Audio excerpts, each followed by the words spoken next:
Vamos a pasar al siguiente panel. This is about revolution. We want to change things, and revolutionary people is the people who is spreading society and the limits of science always. So now we are talking about how to design a new society in the future based on decentralized systems. So please welcome Kairon, who is going to be the moderator of this panel, Alejandro Lillo Aranda, Hrish Lotlikar, Santi Echazu. Please welcome them.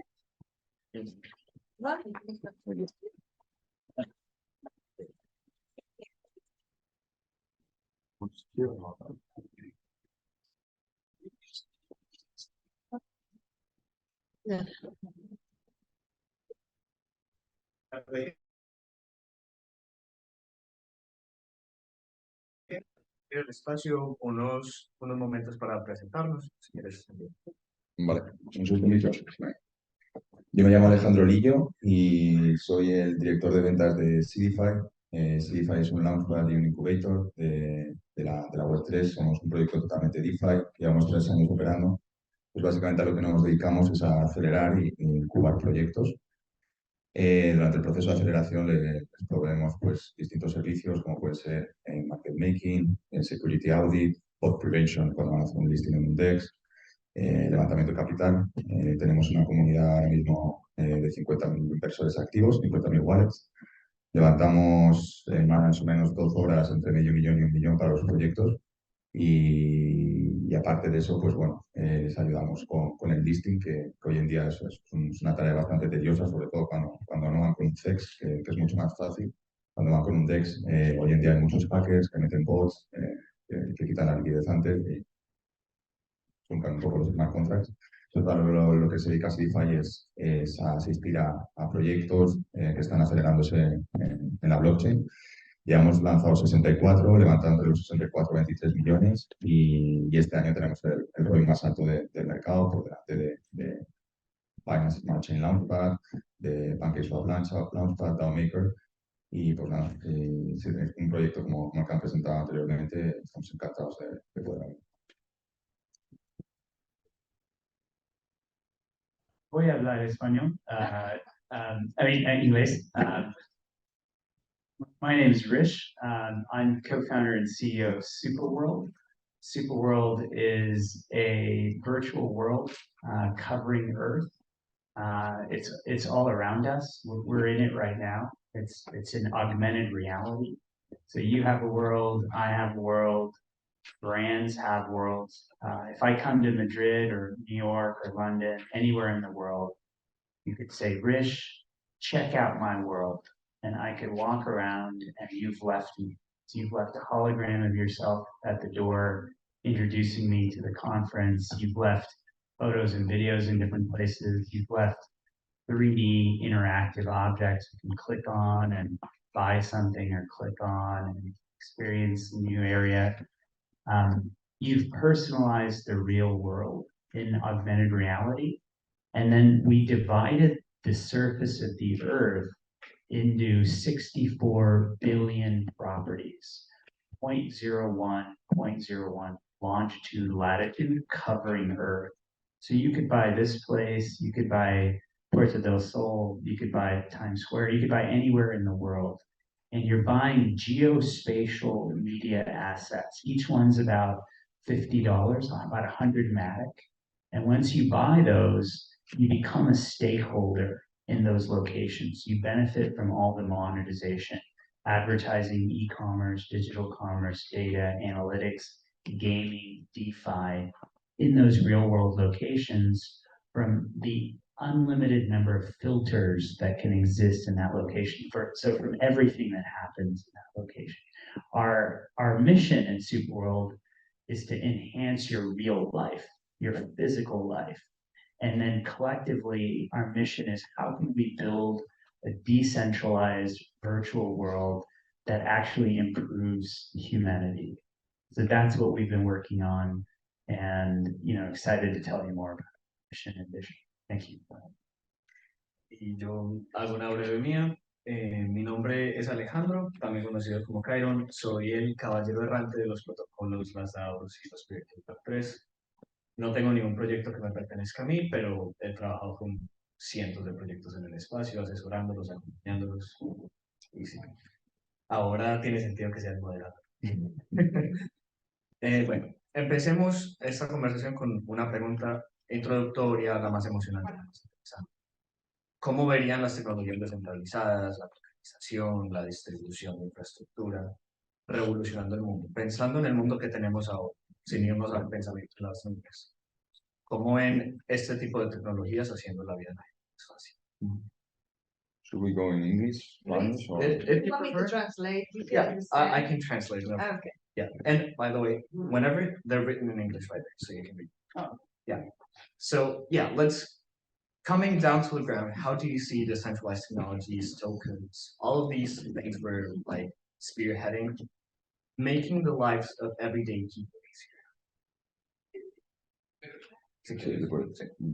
¿Qué hago? ¿Inglés, español? Empecemos en español. Venga. Chris, if at any point you need translation. Bueno, yo muchas veces pongo un ejemplo sencillo, sobre todo para mis padres, porque llevo ya 4 años trabajando en la blockchain y muchas veces todavía les sigue sonando a chino. Y cuando, por ejemplo, escuchan palabra NFT, todavía no entienden muy bien la utilidad que puede traer, más que la especulación que ven de los valores que suben y bajan.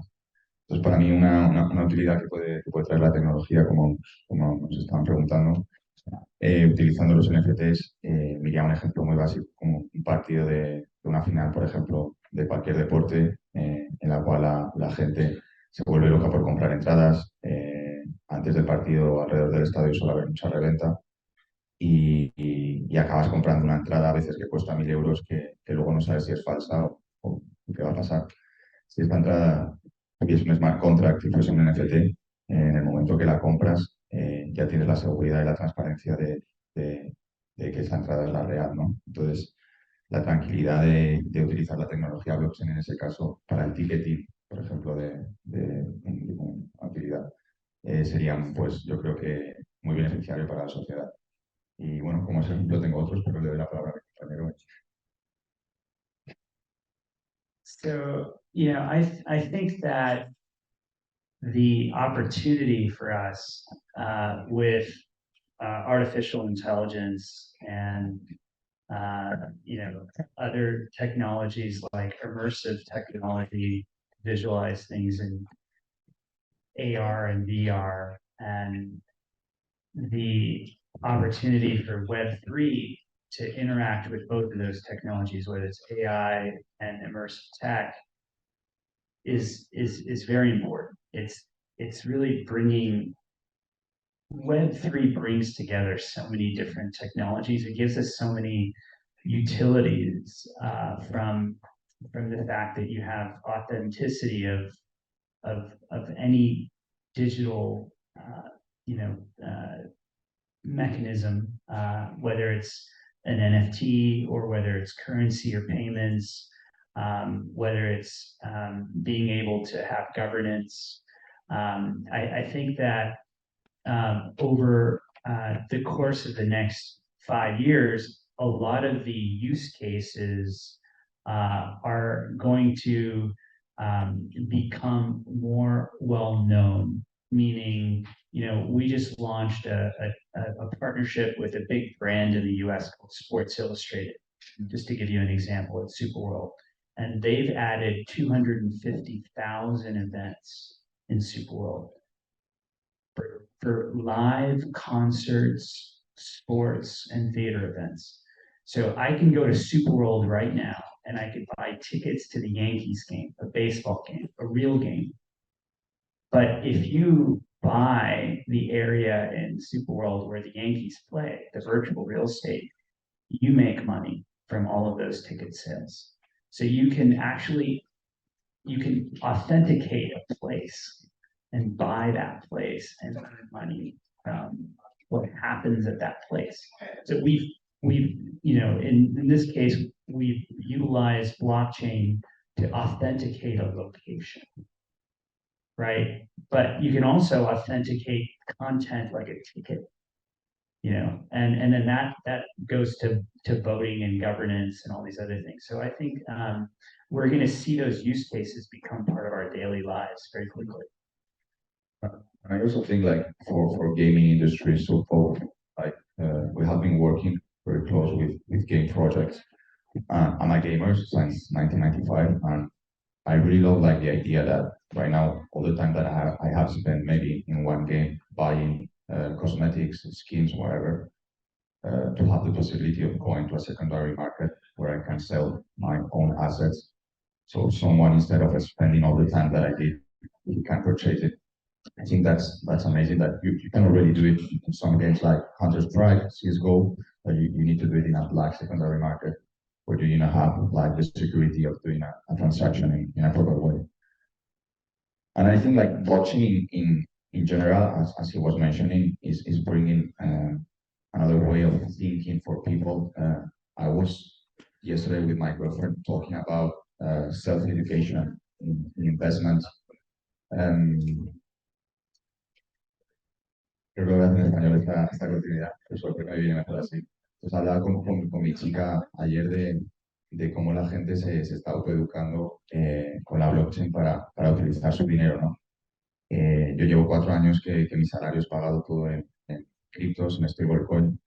Mi chica todavía trabaja en el sector social, entonces gana un salario en euros y quería darle como una rentabilidad a lo que ella va ahorrando, ¿no? Entonces, yo que soy un poco anarca del sistema, pues hablábamos así como simplificando lo que al final tú trabajas, ahorras lo que puedes con lo que ya te están quitando de impuestos y ese pequeño ahorro que tienes se lo vas a dar a un fondo de inversión para que te dé una rentabilidad de un 2, un 3% con suerte. Algunos puedes llegar al 10% anual, pero al final como que lo que te están dando se lo vuelves a meter al sistema para que ellos te den una porción del pastel, ¿no?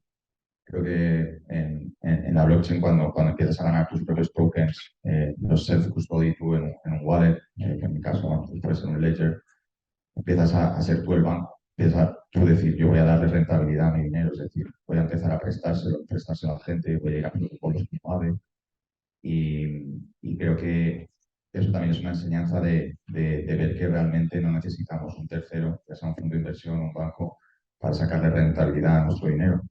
Porque también, bueno, eso ya es un pensamiento, pues lo que digo, bastante anarca del sistema, pero digo que cuando lo tienes en el banco, prácticamente un 80% o casi a veces hasta el 90% lo utiliza el banco para rentabilidades, para inversiones, y solo hay un 10% más o menos disponible, ¿no?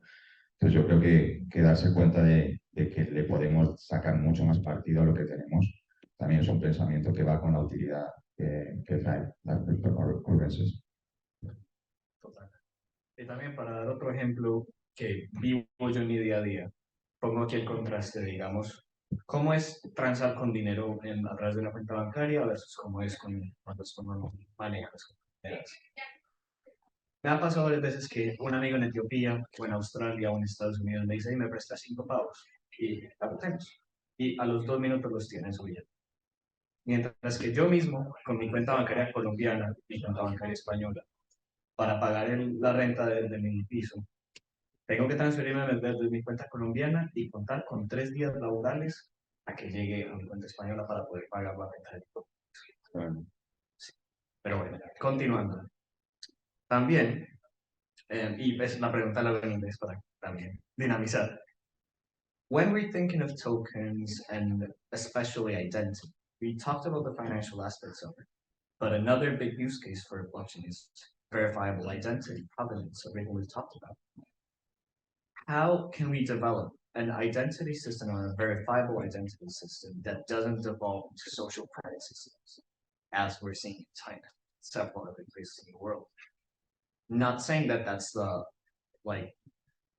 inevitable destiny for that, but it is a pitfall that we can fall into very. Entonces, you can start. That's a really interesting question. And, I think that there's the aspect of identity, which is being able to have an authenticated way of transacting with other parties. So that way they know who you are and can look it up, KYC, etc. and also for you to be able to transact with, whether it's AI or other entities in general. So that's very important. But I also think that we have to be careful to enable privacy in terms of the information that you're sharing, the information that people can access without your specific permission. So I think there's two sides of it. Is part of it is permissionless, but you have to have some level of approval to again enable others to discover the information that is linked to your identity. So I think over time, as identity gets brought into different systems, and we're looking at it at SuperWorld, we're very consumer and customer centric in our approach. And what we'll likely do is similar to wallets. We have about 20 wallets, I think, at least connected into SuperWorld. We use Wallet Connect and MetaMask and Coinbase and Fortmatic and lots of others through Wallet Connect. And I think that's going to be a similar framework that we'll probably move on to with identity, and they'll kind of be linked together. We're already connected with Ready Player Me, which is a way of creating an avatar. And I think over time there's going to be more regulation around this too. That will help companies and consumers navigate what the best way is to have the protection of their privacy, as well as being able to optimize the ability to transact with others. Do you ask all these wallets they can enter your SuperWorld to do a KYC, or you can just connect a wallet and that's it? Yeah, currently we enable users to connect to a wallet of their preference. So anyone who comes into SuperWorld can pick from a variety of wallets. We just introduced an internal token last week, which is a currency that enables peer-to-peer transactions as well as transactions with any third party that wants to sell into SuperWorld, like a brand. And we have KYC if you want to receive funds from those transactions. It's a centralized process, but we want to test that out before we move to more decentralized identity. So we haven't actually integrated with anything more than just wallets right now, and or this KYC process that's centralized with our token. Okay, and this KYC process that you are you doing it with a third party, or are you doing the KYC with your own database? Yeah, we're doing it with Tilia. Have you heard of Tilia? Tilia is just for everyone else's benefit. It's the back end of Second Life. So they provided all the back-end integration for Second Life, which is a well-known virtual world. And they spun out of Second Life, and they got a big investment from JP Morgan. So they're a really good authority for back-end monetization and commerce and metaverse platforms. So we're using them for now. But over time, again, we're also using the internal token they've helped us create. But over time, we'll move that to a public utility token, crypto token. Sounds good. Yeah, I was asking that because in our case, since we are a launchpad, our wallets they're investing, and we are doing KYCs. If you want to do any idea with us, the problem is like a company like us that we are 100 employees, and we cannot manage to do our own KYC to our community, so we are using a third party.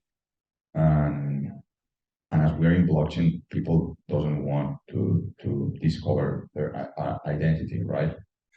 The point is like when you are doing these kind of KYCs with third parties, you are exposing your community sometimes to some breach. And recently we had a breach of Blockpass. Blockpass is one of the most famous providers of KYCs in the industry. and they got recently a hack in one of their database, and some of our investors got leaked, and they were receiving phishing emails. So the problem here is that we are a DeFi company managing funds from a lot of people. Imagine like your community is receiving some emails with their identity, with their address. It's kind of like tricky, you know, because many people in the blockchain, they don't want to get known. So I think it's a good question. In my case, like my hard wallet, I don't want that is related to my name or to my photo or to anything. So, but at the same time, I want transparency on the blockchain. I want to check on the blocks what's going on, right? But I don't want the identity of the address. So I think it's something that it's a topic to discuss, because of course, when you are not giving, when you are not allowing to check who is behind the wallet, there are many people that they are doing bad stuff like hacking and scamming people. But at the same time, it's providing these kind of identities that is also good in some terms. So I think it's a topic that needs to be discussed in To continue with this conversation and speaking about the regulation you spoke of, there is a technology that up until very recently was considered purely hypothetical, which is zero knowledge. I'm sure some of you may have heard of it as a buzzword, but to give a tangible example of how CK could solve these problems in the real world, one of the proposed solutions that some of these CK projects offer is offering 3 layers of information. There's the event level, where you can see a wallet swapped something. You don't know anything. So you can protect the block and see there's money moving, or there's like a token being verified, or there's an event being attacked. Then there's the transaction level. So you see $3,000 got changed for 1 Ethereum. You can see the amount, but not the person doing it. And then there's the identity level. You can see Alejandro exchanged $3,000 for Ethereum. So by allowing the person to control how much of the event happening they want to reveal is one of the possible solutions that could combat these social credit systems and these targeted attacks from happening down the line.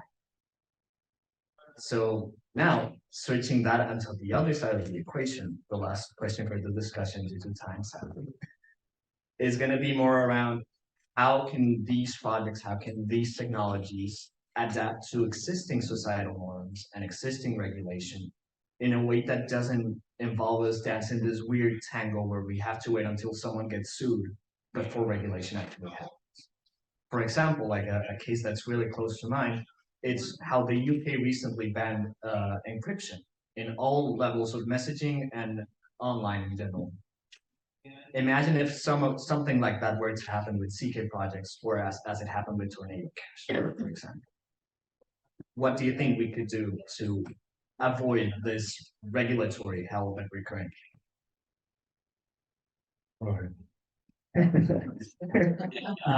Yeah, it's a great question. I think that the regulatory climate, as we look globally, is very different in different places. So in the United States versus a place like Dubai or Europe or Asia, is kind of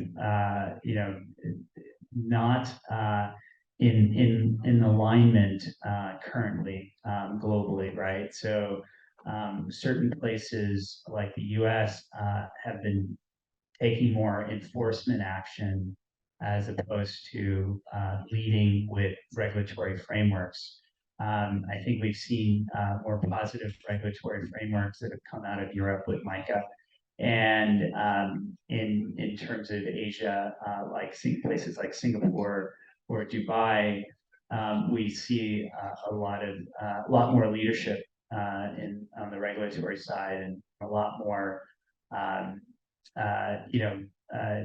stability for entrepreneurs to build because of that.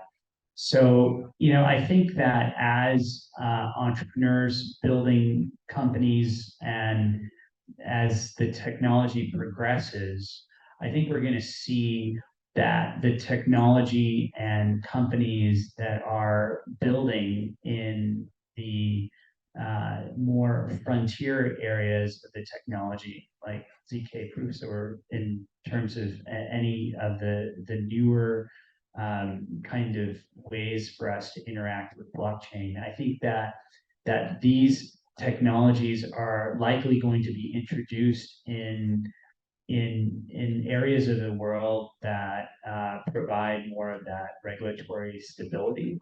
And we're seeing that already with certain projects leaving the US or kind of being more attracted to investors in Asia or Dubai, as an example.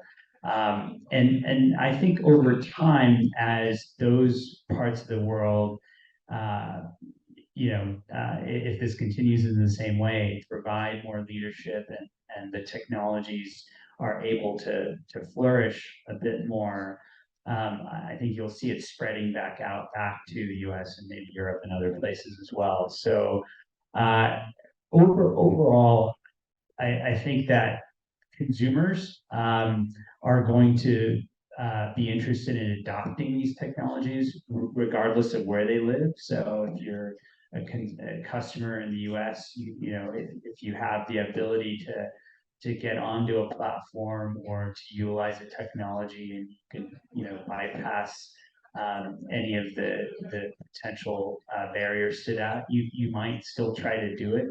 And vice versa. Companies, I think, deal with this type of situation when they introduce a technology, regardless of where they are. It's hard to completely keep customers out, and it's something that's a challenge and people are working on. But I think ultimately the technology the technologies that are improving our lives, the technologies that are focused on providing that innovation, that's what will flourish. And I think it's less thinking about how do we adapt to our regulatory framework, but I think over time, just like anything else, whether it's the iPhone or the internet or AI, I think as those technologies improve and as people identify which ones are the best, I think the regulatory framework will have no choice but to try to adapt to what the people want. And I think that's the ethos of decentralization as well. So that's how I see it happening. And it'll probably happen in places like Dubai and Singapore and other places in the world that are more open to those technologies that want to flourish and have that connection to consumers. I think you did it very well. In my point of view, like if you're a founder and you want to launch a project because you have a good idea and you're rushing, I think you need to go to these kind of countries that are allowing you to do whatever you want. That could be Seychelles, where we are based, Dubai, you have Andorra, Malta, many places where you can go. If you are a company that wants to fight for regulations, there are many sandboxes in countries like here in Spain, so you can go with the government, expose your technology, and check with them if it's something that they would love to integrate. In terms of users, I think that blockchain is still very complicated for many people to get to understand. And the problem is like the technology is evolving very fast. It's very dynamic, and people is not following like new users. They cannot follow. So I think like the industry should think about how we can maybe, as you mentioned, smartphones, when they start with very basic things, very basic apps or buttons. So maybe we should rethink how we can onboard new users with maybe a tool that could be a new ledger or developed, but very basic for people to understand how to do 3 things on the ecosystem. So yeah, that's my answer. That is a fantastic one. And it does reflect the way other technological revolutions have happened. Like how the internet revolution happened in Silicon Valley, because that was the place to be building that allowed them the best. The main difference I see with this one is we already have the internet, and it doesn't really matter about the location yet. Like moments like Suzalu, the hypothetical like temporary city of Ethereum that happens in Montenegro every once in a while, is a great example of that. Like the difference between this kind of revolution we're having with AI and AR and blockchain, all of those working together, what that allows is for this revolution to happen all across the world at the same time while navigating these regulatory challenges. So I open up the room for questions because, yeah, sadly, we won't be able to go through the entire conversation, but I would love to hear what you have. Después podéis preguntar también, vamos a hacer pausa para café, so, una o dos, por favor, sí, para que podamos un poco seguir el esquema. Vale. I've been thinking a while that we are trying today, for example, I saw that Brazil has done the digital ID. So I envision that the world is going to that direction. So all the countries are going to adopt this digital identification. So on the other hand, I can see that we are in blockchain, we are in a decentralized world. So how you combine these both tendencies? Because I can see one tendency is to control us, because with digital identification, you can control everything of this person. And on the other hand, the other one where you said that you don't want to see, you don't want to tell what you have and what is behind. But on the other hand, we have the other part. We have technologies like SDK, but again, I can see that here there are two things that they are not having a strict relationship, and on the other hand, crypto. No? Crypto is decentralized, but we are trying to have as well our digital. European Union is trying to have their own digital coin and to have more paper. So we are going to control again. So where do you see that there is a line here? Le abro el espacio primero a los que están hablando y luego también tengo mis opiniones. Yo creo que eso ya es mi opinión, ¿no? O sea, eso es la lucha entre la descentralización y la centralización. Evidentemente los bancos y los gobiernos van a seguir tirando por centralizar y tener todos nuestros datos y el control. La blockchain lo que yo creo que trae en ese punto anárquico, sistemático, monetario, es que tú puedas de alguna forma sacar tus activos del sistema y esconderlos para que ellos no puedan controlarlos o verlos, ¿no? En monedas, has mencionado, no todos los tokens son descentralizados. O sea, puede haber tokens que perfectamente están avalados por instituciones o bancos centralizados. Entonces, eso ya les quita como su parte de DeFi. Dentro de la propia blockchain hay proyectos que no son DeFi.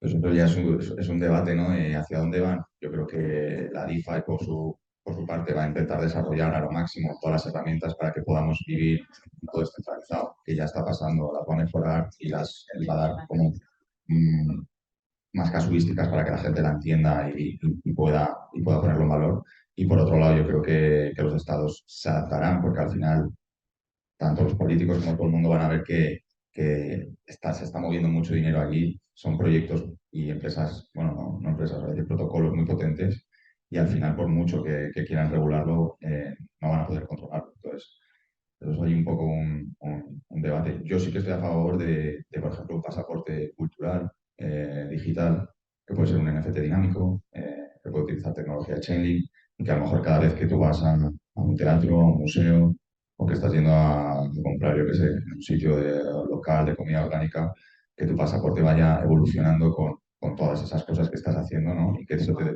dé bonificaciones. Imagínate un ciber, pero un poco más avanzado, orgánico, descentralizado. Entonces, eso sí que me parece interesante como pasaporte digital, identidad digital, que en este caso pues estaría controlada por el protocolo y luego el protocolo pues podría hacer acuerdos, ya sea con instituciones o lo que sea. Pero, bueno, paso la palabra porque no hay mucho. Quiero decir algo. Es que yo soy de Senegal.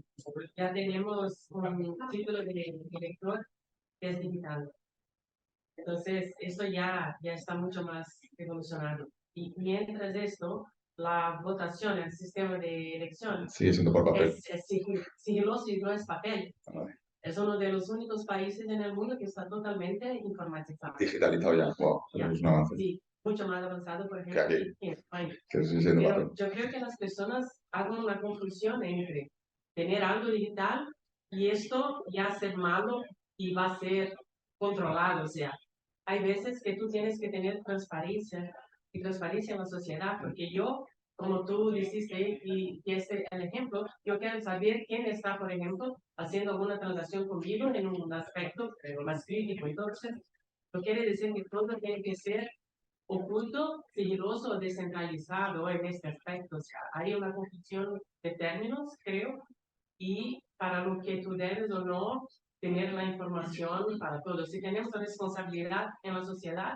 tenemos que tener una identidad. ¿Quién ha hecho esto? Yo Te voy a... necesito saber. Sí, Entonces, Si os parece, el debate lo tenemos que trasladar al café. Por favor, para terminar, por deferencia, unas palabras vuestras para cerrar, de Hrish y tuya, porque nos están diciendo que vayamos allí. Pues, sí. Pero bueno, por mi parte, es un placer. Este es un tipo de preguntas que deben hacerse si queremos realmente que esas tecnologías cambien el mundo. Y me encantaría que al final del día continuemos con este debate en la sala de debate. No, sí. Hrish, por favor, sí. No sé si... Uh, Just to close closing. a couple of words. Yeah, this is and I think we're at the precipice of some very big changes over the next 5 to 10 years due to AI, and I think that we need to figure out how we potentially reorganize our society.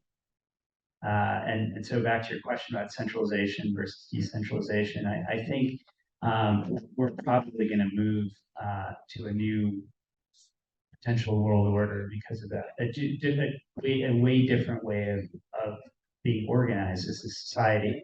So I don't know. It sounds really, really interesting. But there's a great documentary called The AI Dilemma. If you've heard of that, I'd highly recommend it. It's a sequel to The Social Dilemma, which you might have seen on Netflix. So check that out. That makes you think a lot. But yeah, it's great to be here. Thanks. Okay, thank you very much. And we will have a break. It's 20 minutes break for coffee.